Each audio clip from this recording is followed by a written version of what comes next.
Welcome to the Afghanistan Project podcast, where we'll be delving into some of the most pressing concerns facing the people of Afghanistan, highlighting individuals from around the world and across the political spectrum who have stepped up to render assistance to our Afghan allies, and raising the voices of the many people who have been endangered by the Taliban's oppressive rule. I'm Beth Bailey, here with my co-host Michael Cook, and today we're really excited to introduce our guest, Leslie Merriman. Leslie got her start helping special immigrant visa applicants several years before the U.S. withdrawal as a volunteer with No One Left Behind. And in the months after our withdrawal, she began coordinating food packages for the SIV applicants who were in fact left behind. All of that work kind of grew into Leslie creating this amazing nonprofit of her own, Our Culture is Giving, which helps the victims of Taliban sexual assault get the physical and emotional care that they need to recover from the rapes that they've endured. We're really honored to have Leslie on the show today to talk about some really intense topics. So thanks for being here. Thank you so much for inviting me. I'm very excited. Well, we're very excited to have you. Could you tell us a bit about what happened in the aftermath of the withdrawal that led you to starting Our Culture is Giving? Definitely. So in the aftermath, it was just utter chaos. I don't think that in my wildest dreams of what I could possibly imagine happening there would happen.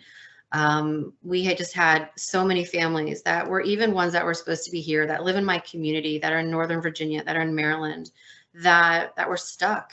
People that I brought here and helped settle several years ago. And to know that these families were stuck, that the school year was starting, and these children should have been here and in school, but they're in hiding in Kandahar and Herat, all over the country, because they couldn't get the transportation to get to Kabul in time. It really just kind of spiraled my mind into thinking, how can I continue to help these families that I already knew that will figure out a way to get them here? And that became a bigger challenge than I thought it was going to be. But it really just became a matter of, how can we keep people safe? How can I keep them going until we get them here? And that, of course, became kind of this spiral that went out of control in different directions at different times. But we needed to keep people in a safe location. We needed to keep them healthy. We need to keep them fed. And out of those three primary targets, then it became, and luckily I had the resources after having been working in the Afghan SIV community for years, is I just started picking up the phone and texting Matt Zeller, Kim Staffieri, anybody that I knew who ever touched Afghan issues, and said, I need safe houses, I need transportation, I need this, I need that. And everybody, it was really one of the most painfully beautiful moments that I think has ever happened in modern history, where a community across the country and even across the globe pulled together through sheer use of text and apps and just social media, and really pulled together a monumental task of humanitarian effort. I cannot wait to read the books that come out about this in 10 years, because this was really a pivotal moment that we're living through. But we weren't thinking about that at the time. I just wanted to get food and formula and diapers and antibiotics to my families and figure out how the heck to get them out of that hellhole and get them back to their apartment, back to school, back to their jobs, back to their friends and family. And then it just continued to spiral as we just saw those situations become more obscure, more difficult, more red tape, more arguing with the State Department. Just every obstacle that we could never have thought was going to be an obstacle came into the way, but we just kept pushing through. We have really great resources of people that are on the ground to help facilitate. And these resources are SIVs, they're US trained doctors, they're NATO staff members, and they're doing this on their own time and their own dime. And they have stepped up and they have helped facilitate keeping our allies safe, including US citizens and green card holders, people who should still be here that are still not here. Yeah, I mean, we've talked about it on the show multiple times now of just, how incredible it was to have just that movement of people just step up when the government, couldn't accomplish what they said that they were going to. Really incredible. So what are you seeing as the biggest issues for Afghans right now? As we're in beginning of February here. obviously a horrible winter. What are the challenges they're going through? Well, on a big level, I feel like one of the challenges is almost this legitimizing of the Taliban.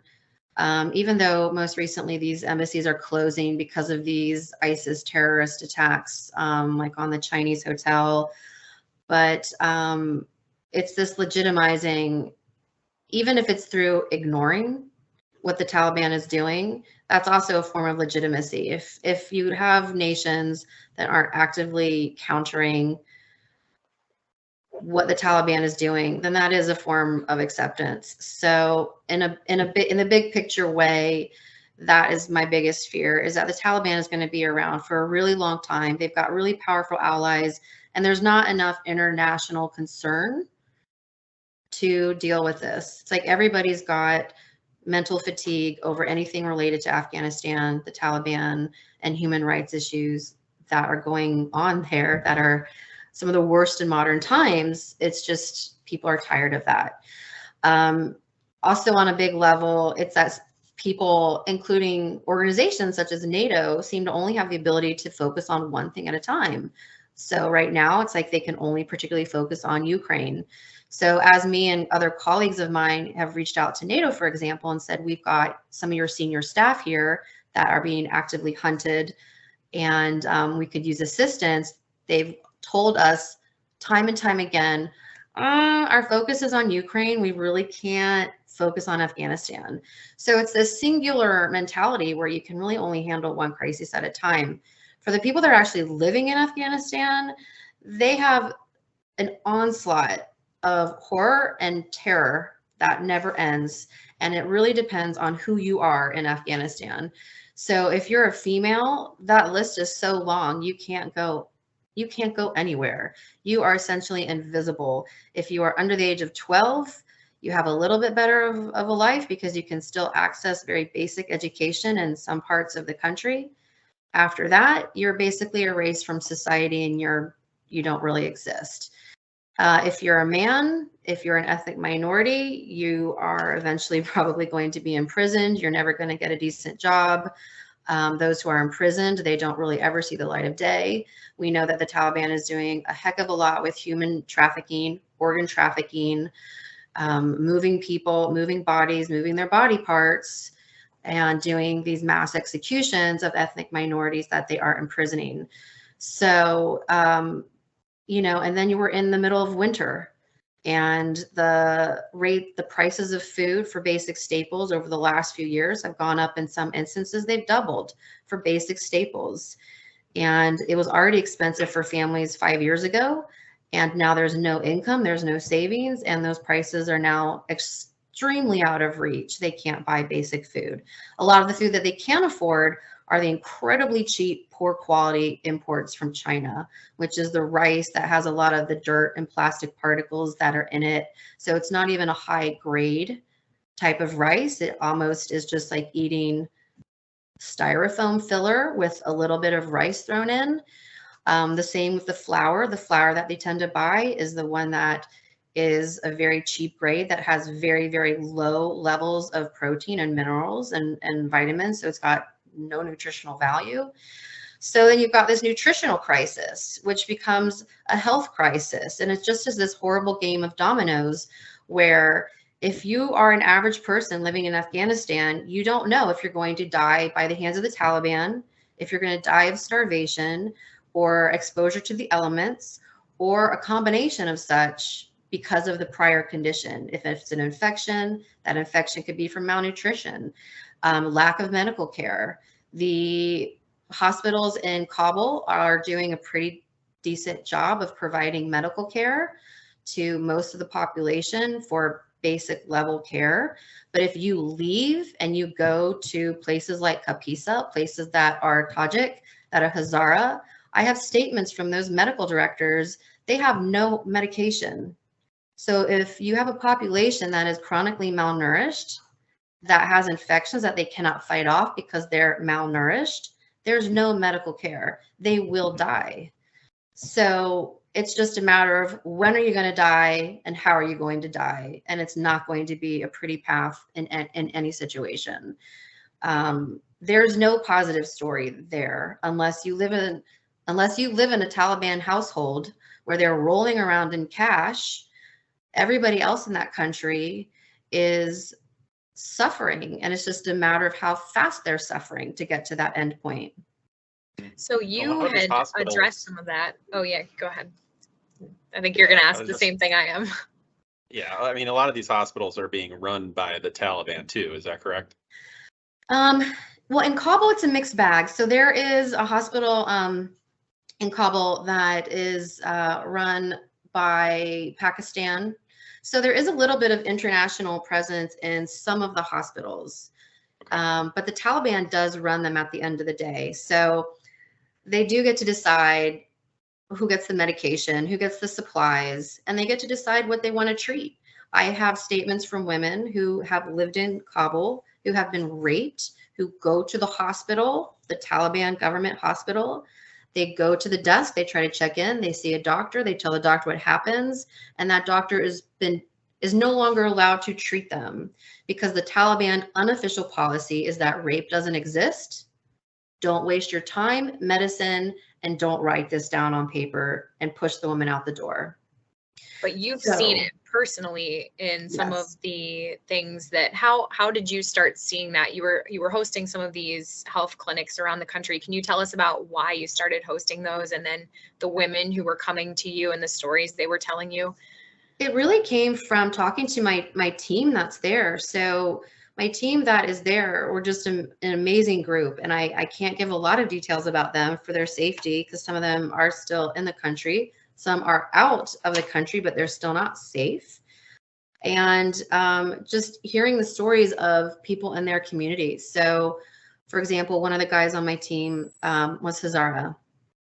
And when that bombing happened in the school, and I'm horrible remembering dates, but there's that education center where a suicide bomber went off and 24 girls or so were killed. Prior to that bomb, our team member was telling us, you know, Hazara, when they go to the Taliban hospitals, they're often turned away. They will have any issue, and doesn't even need to be something that is taboo, such as rape. If it's a child with a fever, 106 fever, and it's been several days, they need to go to the hospital. Sometimes they're not even told by the hospital staff they can't come. They just can't even get through the checkpoints. So we don't know exactly where the blockage is, but they can't access the hospital, whether it's an issue with the Taliban at checkpoints or whether it's at the hospital. Either way, people are getting turned back and they don't get the care that they need. So we started to talk about how we can bring that health care to people in those neighborhoods that are being locked out. And we started and we did a couple clinics in Kabul. We picked areas that were very heavily mixed. So it wasn't just Tajik or Hazara, it was Pashtun, it was everybody, but areas that were very poor. And we did our first clinic, and it was really interesting because we only advertised it to the local tribal leaders and the local imams. So we didn't want to just put a flyer up because that's not going to be safe, and we didn't want to be mobbed. So we knew that these community leaders would be the ones who would also have a good idea of the people in their community that needed medical care. We also told them that women and children were the priority because we knew that there was an issue of getting women to medical care, because how is a woman supposed to be getting medical care when most doctors are male and there's an issue with male doctors treating female patients? So that was another obstacle. So we do have female doctors on our team. We don't put out any photos or any information about any of these women. We keep their identity very tight to our chest. But they are at our clinics and they do provide incredible care. And these clinics, when our first one opened, we thought, I don't know, I mean, the imams and the tribal leaders, I don't know, maybe 50 people will show up. It was a few thousand people that showed up for the first clinic, and we had only kind of ballparked, you know, for an 8-hour day. We didn't really know how much medicine to buy. And it was really phenomenal because we had 2 doctors, we had 2 nurses, and then we had a volunteer there to kind of be like the rabbit and run around and do any help that was needed. And they ended up seeing about 1,000 patients that day, mostly all women and children, but then also elderly. So elderly men were pushed up to the front of the line as well, because we wanted to prioritize the weakest and most vulnerable populations. We didn't have enough medication to get through the 1,000 people, but a lot of the people just needed medical advice. A lot of women were pregnant. They weren't sure if some of their symptoms were normal. A lot of the symptoms that people were having were related to stress, a lot of stomach issues. There was a lot of high blood pressure. There was mostly, it was malnutrition was what we were seeing, especially in children who had long-term sicknesses, rashes, things that were just not healing, ear infections that were so bad that you literally had blood and pus coming out of the child's ears. You know, the hearing damage at that point for these poor children. So, you know, we ran out of medication pretty quickly. We then said, all right, this is much bigger than we kind of anticipated. So we quickly regrouped and planned a second clinic for the following month. We doubled our medication. We brought in an extra doctor, and we anticipated for a lot of people. And that was a really interesting visit, because we did the same sort of marketing for that. We went to the tribal leaders, got approval. They communicated to their community, and we talked to the imams. And at this clinic, we had a group of Taliban decide to pay us a visit. And my doctors are all ethnic minorities, and they were terrified. So this commander comes in with several of his men, and they are all holding guns. And he said, "What are you guys doing here today?" And the team said, "Look, we're in a multi-ethnic community. We're providing medical care. It's free, women, children, anybody. We're not saying it's only for this, only for that. If you have family members that need medical care, just send them over." They're trying to be like the most accommodating, terrified people on the planet. And the man said, "Okay, well, this actually sounds like a pretty nice thing. Do you mind if we stay for the day and just will be security for you?" And this was still early in the day, and my doctors were like, "Well, we don't really have a choice, so sure, hang out." And him and his men stayed for the entire day, and they did not cause any issues. There weren't any issues that arose. It's just people in line for medical care. But the one thing that was interesting, not that I want to give the Taliban any particular credit, was when we ran out of medication, this man went into his pocket and took out a large amount of money and gave it to our doctors to go and buy more medication. He has since now become an unofficial member of our team who helps us facilitate getting approval for clinics, because now you have to go through a lot of rigmarole to do anything. The Taliban is really monitoring everything. So I definitely can't share info about his identity, but he is not the kind of Taliban that you expect him to be. He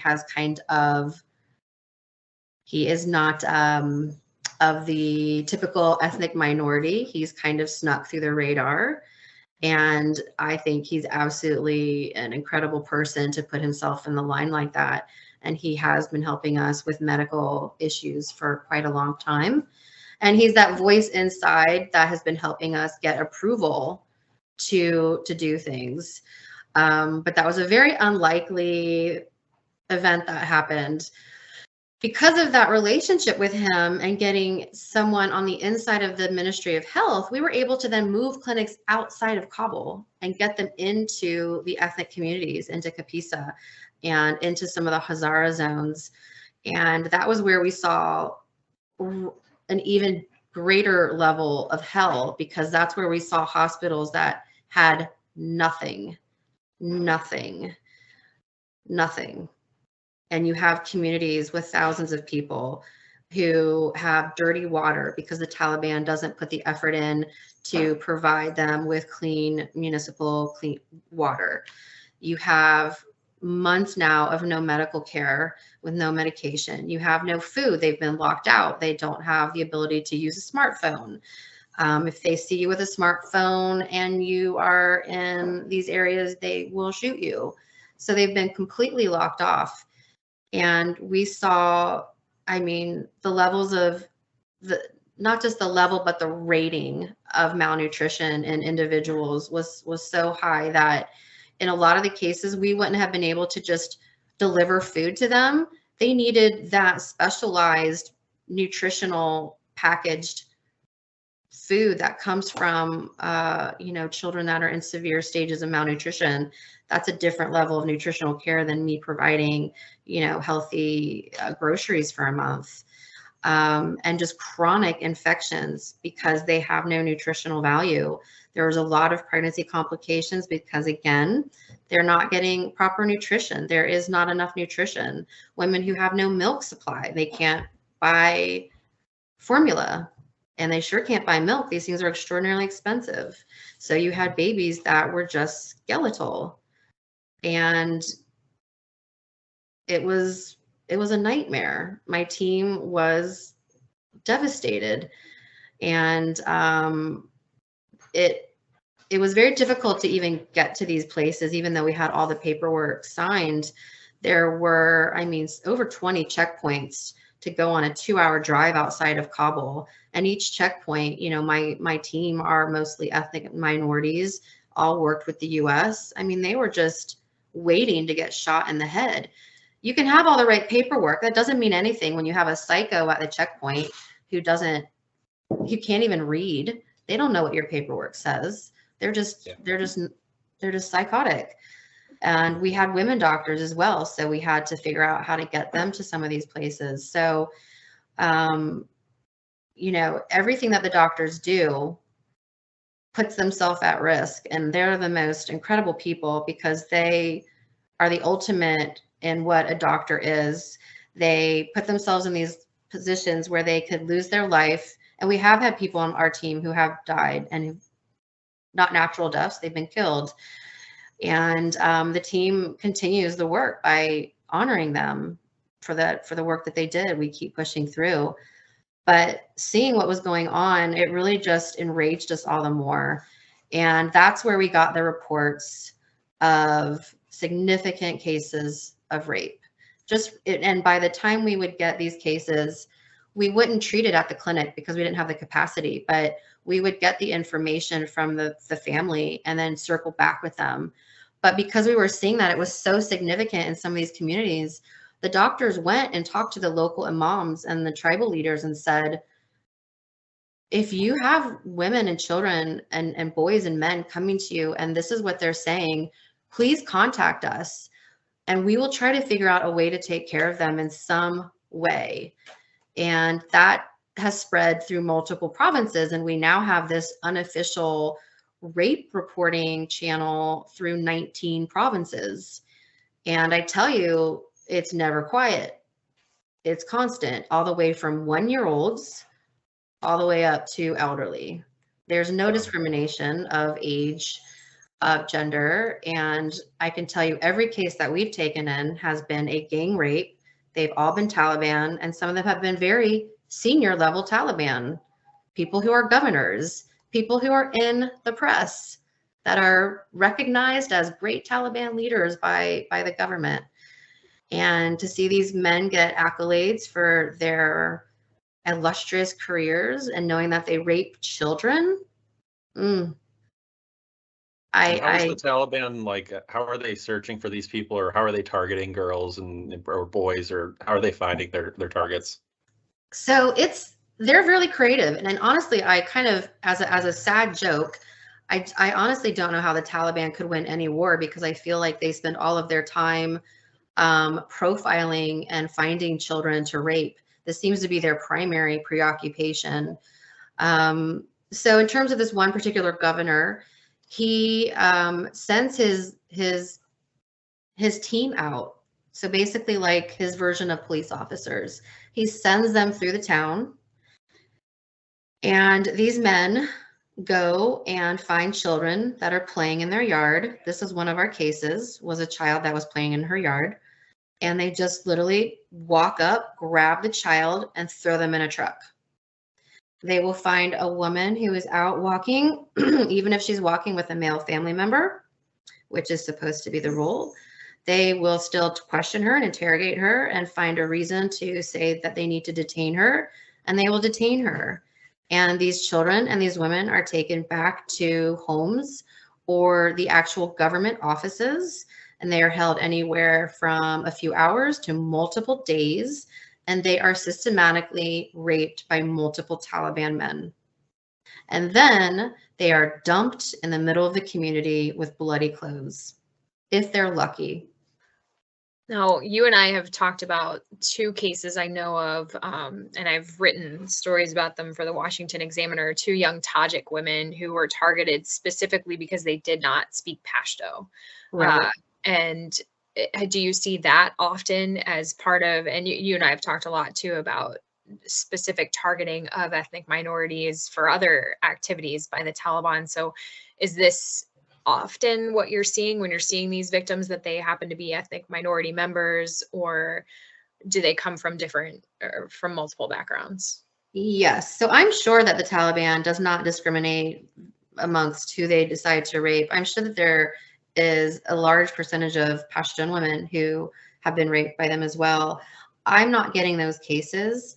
I don't know if it's just because most of my doctors do happen to be ethnic minorities, and maybe there's some sort of societal division now where they don't want to see doctors that are ethnic minorities, and they're trying to stay on the safe side. But the only patients that we've had come through all of our provinces for the reporting have all been ethnic minorities, and they've been mostly Tajik, and then we've had some Hazara, and they've all been raped by Taliban that were very obviously Taliban, that said they were Taliban, that held them in Taliban facilities. And some of those, men, we know the locations of them. We have their names, we have their photos, we have all their information. And we also know what STDs these men have because they give them to little children. But yes, so I have not personally had any Pashtun cases come to me. I'm sure that they exist, but I don't know if there's also just a taboo with some of the more small communities to discuss this. But for me, I'm just mostly hearing from our ethnic minorities, especially when we went to the clinics. That's where we had a lot of these women and children self-report, and I really, their strength in doing that is phenomenal. But they've all been ethnic minorities so far that we've had. But we're open to care for anyone. So if that changes at any point, when rape cases come to us, we prioritize based on their age, the likelihood that they could potentially be pregnant, and that's in the first trimester of a pregnancy, and then the severity of the symptoms. So a child will always have priority. They come first over anything. And then we go women who could potentially be pregnant. And then we that's the unfortunate task that I have, is to pick and choose because we only have so many resources. I have a lot of doctors, but there's only so much money to pay for the care, for food, for safe housing, for transportation, for first trimester medical abortions, which we do provide for rape victims as well. And these STDs, STIs also require a lot of medication. And some of the children have long-term health issues. So they're under our care for several months because they have complications with their bladder, their urogenital tract. So it just becomes a long-term care situation for some. And that, unfortunately ends up becoming a money issue. So I have to pick who can we take this month? And I've got to read through their cases, and I have to have a pretty miserable night picking, but that's one person that gets to feel better, that gets relief, that gets care. And honestly, the rape work came out of the SIVs because we were having a lot of cases come to us from SIVs that, as the Taliban were raiding their homes and searching for papers and just generally terrorizing them or arresting the men, they were often raping the women and the children in front of the family as part of this campaign of terror and campaign of, we're going to ruin everyone who worked with Americans. And we have many cases of SIV families who had their homes broken into by Taliban, and the children were raped in front of the parents. And that became one of the catalysts for me, is because these families were in a position where they can't just go to the hospital. I mean, they definitely can't just walk into a Taliban hospital. They've been in hiding for months, you know? So how do we get care to them? And it became kind of this underground railroad. And that's really kind of what I ended up focusing on, because there was such a big gap for that. There's a lot of groups out there that provide a little bit of help for, you know, winter relief. I mean, not nearly enough that need it. And then groups that provide food relief. And again, it's a drop in the ocean of what the actual need is. But there hasn't been really anyone that says, I'll take all the rape cases we can get, and I'll take care of safe abortions, first trimester only. That's our capability. But, you know, I decided that this was kind of the path that had to be looked at. And it wasn't by choice so much as by the necessity and by the need. That would never have been where I thought I would have ended up. You know, when I was sitting there doing all the nightmares with the airport in August, I never would have been able to project out that I would be triaging rape cases that are horrifically violent. It never would have occurred to me. And it's not what it's not what I envisioned for myself. But I mean, there's honestly nothing better than seeing a 5-year-old girl who was raped brutally for weeks, to see her that first day and to see where she is 4 months later, and she's starting to read and she's starting to write, and her infections are cleared, and she doesn't have pain when she walks. She can actually walk. She's not having night terror. She's getting a good nutritional diet every day, and she's smiling. It's incredible. I mean, honestly, it brings me to tears. I don't linger on the bad parts of the stories very long, because I would be in a psychiatric ward. I immediately pivot to how we can help them, and I focus on that, because the cases are really so horrific. I mean, and we have some that the rape victims do not survive. So I try not to stay in that place too long. I try to think of the resolution, because there's no justice. And that's part of what keeps me awake at night, is knowing where these men live, knowing their names, knowing their faces, and knowing that there's no justice for them. Yeah. I mean, and talking about the ethnic community genocide, can you tell us how the Taliban's accomplishing that, and, you know, what they're doing with their bodies? Oh, they're really great with this. So I started hearing about mass graves soon after the fall of Kabul. I heard of a location on the outskirts past the airport that was actually an old dumping ground for bodies that the Taliban had used in the 90s. So they had gone back to this area and were dumping bodies at night. The area was roped off. They had trucks bringing what I had gotten witnesses to take notice of, is that they were dumping bodies.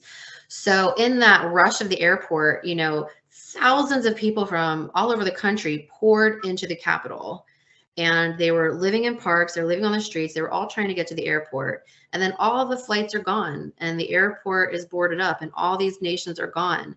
And what do you think happened to all of these people that were left behind? Well, the Taliban rounded up a lot of them, especially the ones that were the undesirables. And, you know, they opened up an old mass grave. And that story kind of died down a bit, because they did keep that area pretty locked off. But then I'd gotten reports from a very trusted connection of mine who is a volunteer with the Red Crescent. He had been a journalist and then had become a volunteer with the Red Crescent years prior. And he's an ethnic minority, and he had been staying outside of Kabul in his community. And he started to see that the Taliban was rolling into town in US trucks and tanks and all this great stuff. And it's all from the US. And then they start rounding up all the men in the community that are over the age of like 10 and 11. So these aren't even men, they're boys. So boys and men, and rounding them up and binding them and executing them.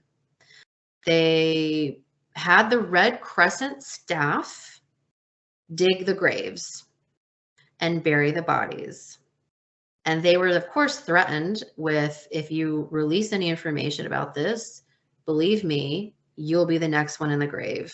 We will take your entire family out and you will watch it. They will suffer and you will bury their bodies, and then we're going to kill you. They wouldn't let any of the Red Crescent members have any phone. So this was a challenge to communicate with him, because he did have a phone, but he buried it like a mile away from his house. So every few weeks he would go out when he knew that it was kind of safe, and he would go find the phone, and then he would go even farther outside of his community to contact somebody who would relay information to me. But we did get the coordinates of these mass graves with very, very detailed descriptions, because he was an eyewitness. He buried the bodies, and he also named other Red Crescent volunteers who were there. So extremely reputable information with incredibly accurate details. And, you know, I submitted that information to the UN, and I submitted to the US government, and it's just crickets, because, you know, who cares? And then we got very detailed reports about these other arrests that were going on in other ethnic minority communities, where they're arresting the men. And so they're pretending to arrest them, and they put them in trucks, and it's thousands and thousands. And in one instance, they say, well, we're going to transfer all of these men to a large base and detain them, and we're going to review their cases later. And they didn't do that. They did the show, and they put all the men and boys in these trucks. They drove them out a little bit, and then they just executed them all and buried them in other mass graves. But right now, there's, I think the number, and I had someone actually in the Ministry of the Interior tell me, and this was probably about a month ago, but I think he had told me that as of right now, they officially, so who knows what the unofficial real number is, they officially have like 15,000 Tajik, only just Tajik, so who knows what the Hazara number is, boys and men imprisoned right now for no reason. These are people who are going to die. They're not going to release them. If they don't die and end up in a mass grave, they will be trafficked or just harvested for organs, because that's quite the industry for the Taliban crossing through Iran, as they do a lot of organ trafficking into the Asian market and beyond. So they see the value of these bodies. So not all of them end up in mass graves. Once they realize that these bodies can have a value to them, they will get money out of anything that they can, whether it is selling something that they found at a US base, whether it is an organ, whether it is children. So child organ, the children's organ market is extremely lucrative. And there are huge numbers of reports of kidnappings of children in Kabul alone, of all ethnic backgrounds, and these children just vanish. And a lot of people seem to believe that it is for the organ trafficking industry, that who else is going to be just regularly stealing, you know, 2, 3, 4-year-old, 5-year-old children. They're not finding these bodies later. Which is usually the case if it's a rape. They usually like to display and dump the body after a crime has happened. These bodies, these people literally just vanish. So, you know, the Taliban is really creative. And I had heard from one of my sources at the Ministry of the Interior was that the Taliban was getting a lot of bad press when they kill somebody and then they would return that body back to the family, because it ends up on social media. And they had gotten advice from the Chinese government to no longer return the bodies. So a lot of family members are arrested, and families now literally have no idea what's happened to that person that got arrested, because they're probably not going to get the body back, because the Taliban doesn't want it on social media. Just like they don't want cases of rape reported on social media, because the Taliban, a government official, literally told one of the people on my team that they don't like looking bad on social media. So they don't want these stories out there. So they hide the bodies in mass graves.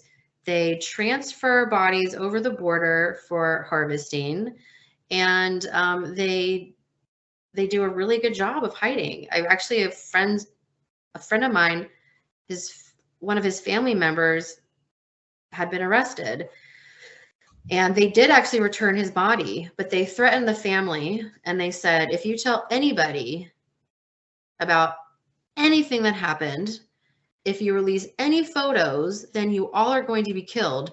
When you notify people that he died, you need to tell them that he had cancer or some sort of long-term disease. Do not say anything about his arrest. He was arrested and he was gone for over 2 weeks. Do not talk about any signs of torture. Do not post anything that makes us look bad. So they're very aware of how they look on social media. And so for the families that do actually get the bodies back, they're getting very explicit messages. We actually had a woman that had been killed by the Taliban that we had cared for. And we knew that she was killed because we had people in that community that saw what happened at this particular, this night of raids that happened in this community. And when my team went back to talk to the family to just give condolences, the father was sobbing, and he over and over again, he just kept repeating, she went to the university. She went to the university. She's at the university. Because the Taliban had told him to tell people who asked where his daughter went that she went to the university. His daughter was way too young to go to the university. She was not literate. She had been a prior rape victim that we had helped, that was fighting the Taliban because they were trying to detain her brother, and they shot her. And we know they shot her because people in that community saw what happened at the house, because they were gathering up men and boys, and this girl fought the Taliban, and they shot her. And they told her father, you tell people that she went to the university or we're going to come back here and we're going to kill you. This poor man was sobbing, just, she went to the university. She went to university. That's to me what's so galling about all of this, is that I've heard from you so many occasions about these genocidal activities against Tajiks, and the Taliban say, well, it's the NRF. They were members of the National Resistance Front, which does happen to be heavily Tajik, but every Tajik man in Afghanistan is not a member of the National Resistance Front. Just like the Taliban say, they say, oh, well, we killed that guy because he was a member of ISIS. No, actually, he was an SIV applicant, and that is why you killed him. And you're right, and this is why we don't see them as much on social media anymore, because they've gotten much smarter. And this is something that should concern the entire international community. And yet somehow it does not, that we're seeing these acts of genocide targeting non-Pashtun members of society. It's going to be, in 10 years, we're going to be hearing about it. And this is the time to really act on it. I hope in 10 years we're going to hear about it. I feel like this is going to be one of these parts of history that is going to just be buried, except for, uber history nerds. Because I feel like there's just such a massive disconnect. But one of the things that honestly just terrifies me is that the Taliban is also getting advice from the Chinese government, who has God knows how many millions of people in concentration camps right now. So the relationship that the Taliban has with them in regards to media and the controlling of media, that terrifies me on a whole other level as well, because they're getting pretty useful advice from a pretty horrifying nation for their track record of human rights, on how to control the messaging and to control the narrative that goes out there on social media. And it's just really disgusting. Like the bodies they pull out of the dam in Kabul. Oh, they're all ISIS fighters that we killed, a week ago. Well, no, they're not. They're wearing ethnic, tribal clothing. They're children. They're tied hands. They're tied feet. Some of them are blindfolded. They're shot in the head. These are not bodies that are from a skirmish. It's just complete and utter lies. But the more that the community internationally buys this, then the more carte blanche that the Taliban has to continue to do it. I wasn't the only one who got reports about mass graves a year and a half ago. And what has happened? Absolutely nothing. You know, the forced displacement of ethnic minorities to replace them with Pashtuns that are coming from Pakistan in the dead of winter. You know, I think the only country that made a statement about it was Norway, that said, hey, Taliban, you should probably stop kicking people out of their houses in the winter. It's really cold. And the Taliban just kind of laughed, like who's going to care what Norway says, right? So it's just this continual permissiveness of their behavior. And whether it's education rights, whether it's healthcare rights, whether it's, you know, forced displacement, which is a war crime as well. I mean, how many war crimes are we going to allow them to permit before anyone actually seems to care? I don't even know what that limit is. I thought once I got information about mass graves, I thought, holy cow, this is going to change the game. People are going to care. And I mean, not so much as one hiccup. And then it was information about, you know, the next war crime. And, you know, the thing with the NRF is, so there's multiple resistance organizations in Afghanistan. And I think they often, in terms of, especially with people who aren't really keeping up with the Afghan issue, is most people just lump all resistance activity into the NRF, but there's multiple groups. One of them is based out of the Netherlands. Then you have the famous one, which is Masood's son, which I can't remember. I think he's in Tajikistan. And then you've got a couple other that are smaller that are also, all these groups also squabble with each other. They're not a united front. The NRF is actually really small. And so for the Taliban to run around and say that they need to kill thousands and thousands and thousands of ethnic minorities because of their risk for joining the NRF, which is really honestly only a couple hundred people. The NRF has great social media. They're incredibly small, and their leadership is mostly out of the country. So it's not really a threat, to be honest. But they're using it just like they use ISIS, you know, as this reason that they can go and commit these massive atrocities when the threat really isn't there. The NRF does do some activity, yes. Is it a significant threat to the Taliban at this point? No. Was it ever? Not particularly. Not in over a year. The other resistance organizations, are they a threat to the Taliban? I'm not particularly either as well. Most of them are broke, hungry, cold, squabbling, and they don't have leadership. And that's really unfortunate because these are the people that we need, but they get no international assistance and they don't have the means to do much of anything except knock out a few Taliban every couple months or so for the most part. So the Taliban is using this though as an excuse, and it is an excuse because they know that they're not a legitimate reason for them to fight at this point. The Taliban has Russia, the Taliban has India, the Taliban has China, the Taliban has many other nations that actually are partnering with them silently and not so silently, that a few hundred NRF soldiers are not enough to commit genocide from the ages of 10 to the ages of 80 for an entire ethnic population. And the same thing with Hazara. The Hazara thing is this fear of Iran and the relationship that Hazaras had with Iran years ago because of the similarities in their version of, in their strain of Islam.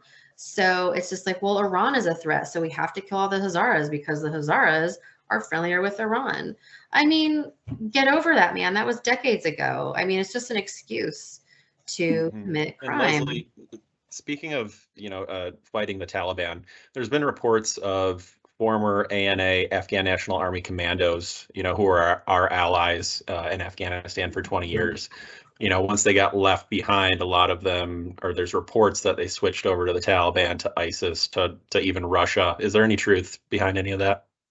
So sadly, yes, there's truth to that. And I will put my big asterisk next to this statement saying that I don't quite blame them. So after years, and I have had a lot of commandos on my list of families that I have cared for and had them in safe houses for months and months and months. and got to know them extremely well, and not just a few families. One of the groups that I also help volunteer with is North Star, Operation North Star, and Commandos are their primary group that they care for.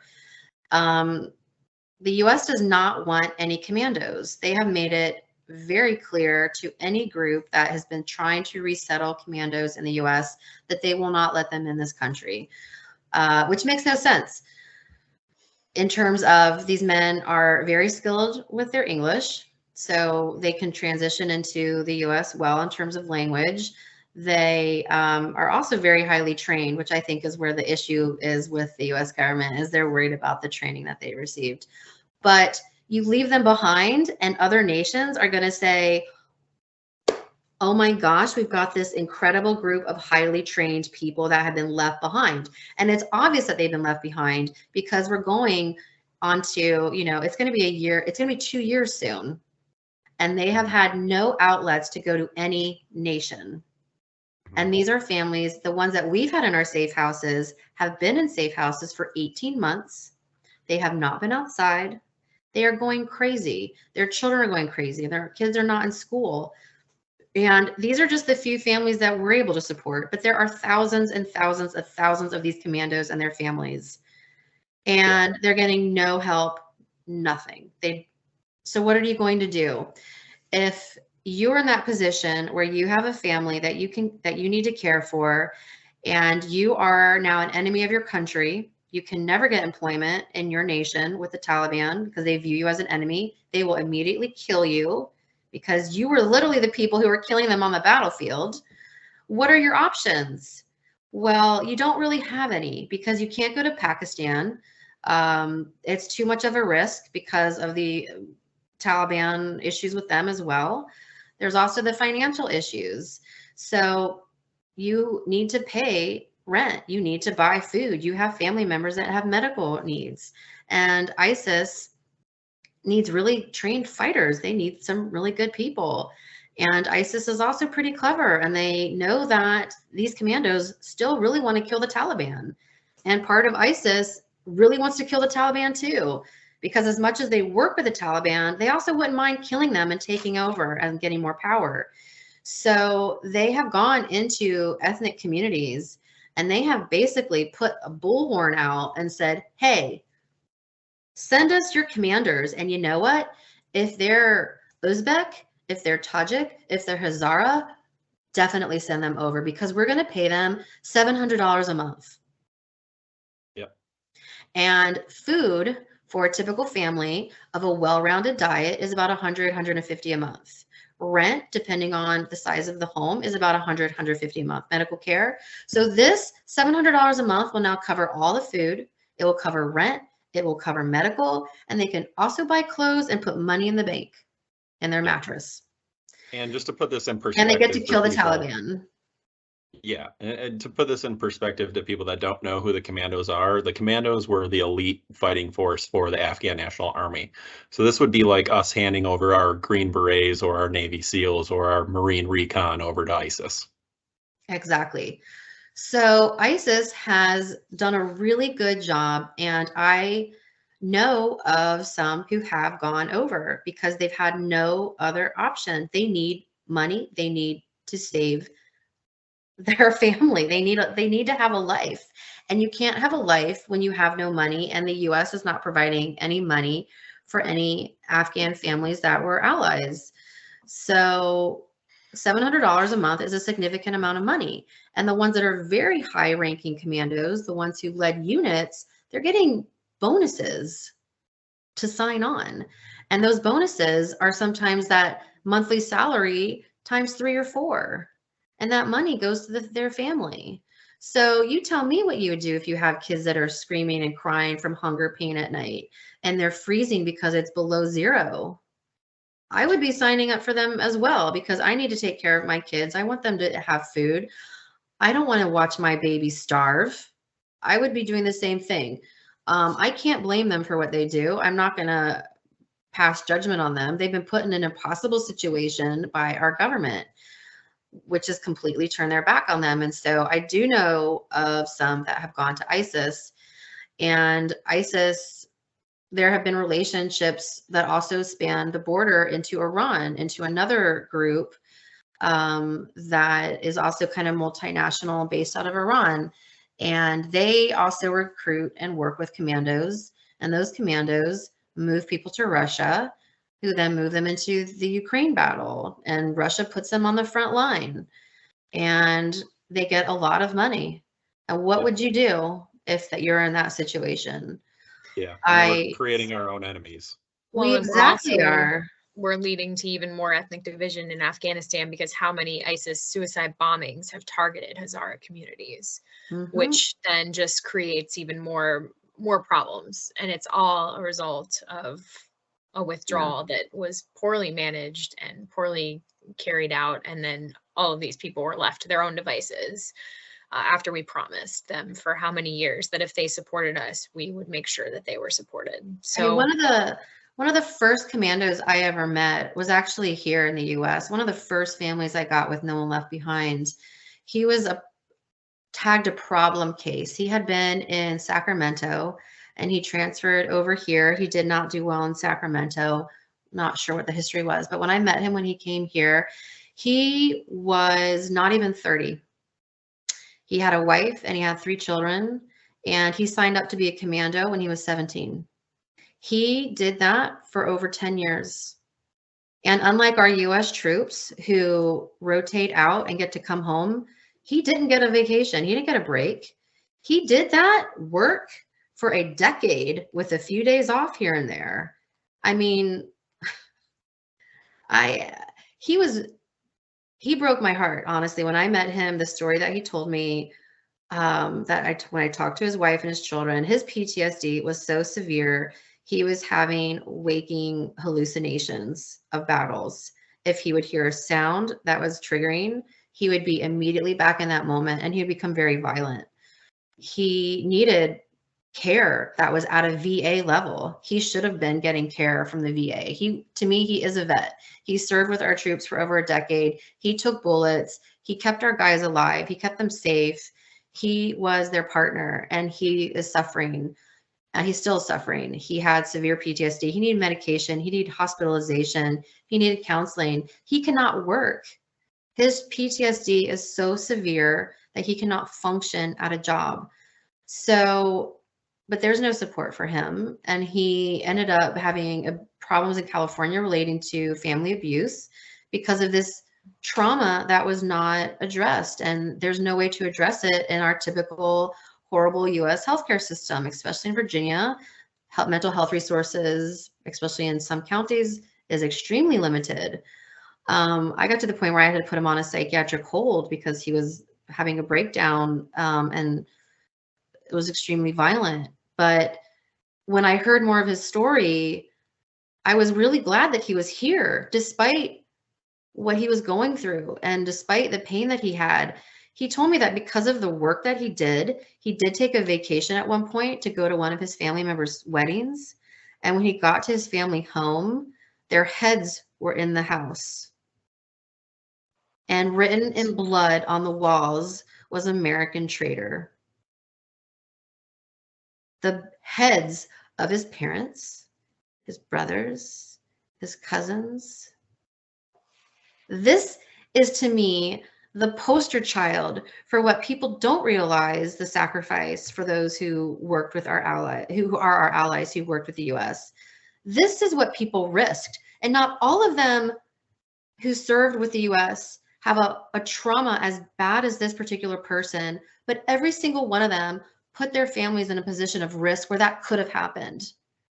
Yeah. And it makes my blood boil at the complete disregard that we have for these families that have sacrificed, even if it's a little bit, it's still was the risk of what that sacrifice could be, because it easily could have been anybody else's family to have the Taliban show up and just leave their heads behind. Children. So I'm not going to weigh what a sacrifice is for somebody, because for all of them, the sacrifice could have been the exact same at the end of the day. They all put that on the table when they decided to work for the US. And for our administration, and I'm a diehard Democrat, for the Biden administration to be just have one of the most vulgar humanitarian policies regarding Afghanistan, but even just a policy regarding our allies. I'm ashamed. I'm so profoundly ashamed. And I can't tell you over a year and a half how many Afghans, how many SIVs I've apologized to and have expressed my profound shame to be an American, and apologize for our president, because this is something that we cannot recover from. We did this in Iraq to a different scale, and we're doing it again now, and we're watching it on social media play out. And it's just, it's like I tell my friends, I feel like every day I'm screaming into a void, and it's just desperately trying to get any sort of a light on these stories, because this person that lives not far from me, who I just shared his story, he's not the only one here who has these stories. And he did this, and he had that sacrifice because he was a commando, because he worked with our troops. And you know what? Some of them don't work in the military. I have a Hazara family that I'm very close to. When they got to the U.S., I was one of the first families that met them and helped them settle. And he had the glorious job of being an accountant. But he was tracking the U.S. money and where it got lost in Afghan government pockets. And, you know, then some of the others worked for the DEA, and they tracked and targeted Taliban drug lords. I mean, so the scope of work that we had people do there is so profoundly wide, and we just don't realize what that is. We don't realize what we had them do. And just wait till heroin is back up flooding the world. Yeah. Because we don't have anybody there doing anything to keep it in check. And the Taliban is definitely using heroin and other drugs to boost up their coffers to get more money. Because trust me, the Taliban has a very long memory. And if the Americans think that the Taliban is happy with what they have right now and they're going to stay in their borders, it's not going to happen. Right. They found plenty of ways to make money out of things that they said. They said they wouldn't sell opium, for instance. But I feel like today we've been able to cover so many really, really heartbreaking things that have happened in the aftermath of the withdrawal. And I know that I'm so appreciative that you were able to go into such detail. And I think our listeners are going to have a much broader understanding of the implications of what we've done in Afghanistan. So I want to just say thank you so much for touching on all of these tough topics today, and for being here. We will provide links in the show notes to follow Leslie on social media and to find Our Culture is Giving, so that you guys can support her efforts if you'd like to. And then we wanted to close today, as we always do at the Afghanistan Project podcast, with the story of a young Afghan who is currently actually in Bangladesh. She managed to escape the country after the withdrawal. And so we will not be using her name to protect her identity. I'm 22 years old, and I was born in Kabul in Afghanistan, a country which has different histories. Some of them are wonderful, but others are painful. The year in which I was born was a new start for my country, and for the first time, the Taliban was on the decline. Their decline was a rebirth for all my countrymen, especially women. At the time, my family was glad for a new and golden situation. I started schooling with great enthusiasm to make a different future for myself and other women in Afghanistan. Though I was just 8 years old, my dreams and aims were big. I remember that as the time passed, day by day, month by month, and year by year, I was getting nearer to my dreams and aims. I can attest that those were the best and unforgettable moments in my life, when I was heartily working to make a better and acceptable future for myself and all women in Afghanistan, because studying is the only way to defeat ignorance. Everything was going fine. I had lots of improvements in my life. I graduated from school with high percentages and passed the Kankor examination successfully. I was studying psychology in Kabul University, and I was enthusiastic about social activities and volunteering for the younger generation. I established an organization for women and young people. My friends and I were enthusiastic about working hard and affecting change for those in need. I was proud to help Afghan women, but unfortunately those days were short, and daily the strength of the Taliban increased. Like other brave Afghan women, I did not lose my hope and aims, though we battled with bad situations. I remember the day when the capital of Afghanistan fell. I was in Kabul University for my studies, and when I knew that the Taliban had taken Kabul, I thought it was the end of my life. I was aware that when they were first in power, the Taliban did not let women go to schools, universities, or their jobs. They did not even let women go out without their intimate relatives. And all these rules were so painful for me. But after some days, I realized that I am stronger than this situation. Because schools, universities, and associations were closed for women, my colleagues and I decided to make a center of learning. Of course, that was not easy, but again, we did it successfully. My colleagues requested that I manage the center. It was a really big risk for me, but I was not so weak to give up. I accepted the risk. I was afraid of the Taliban's reaction if they saw that a girl manages a coeducational center. One day they came to our center and I was at the office. When I saw them, my heart started beating fast. They asked me, "Are you the manager of this center?" I told them, "Yes, I am the manager. What is the problem?" They told me I must give my position to a man, and they told me some things that made me decide on that day to abdicate my position because I was not safe. The only way forward for me was to leave Afghanistan because the situation was so critical. I decided to take an exam to earn a scholarship to the Asian University for Women in Bangladesh because I was aware that AUW is a safe place, full of opportunities for women.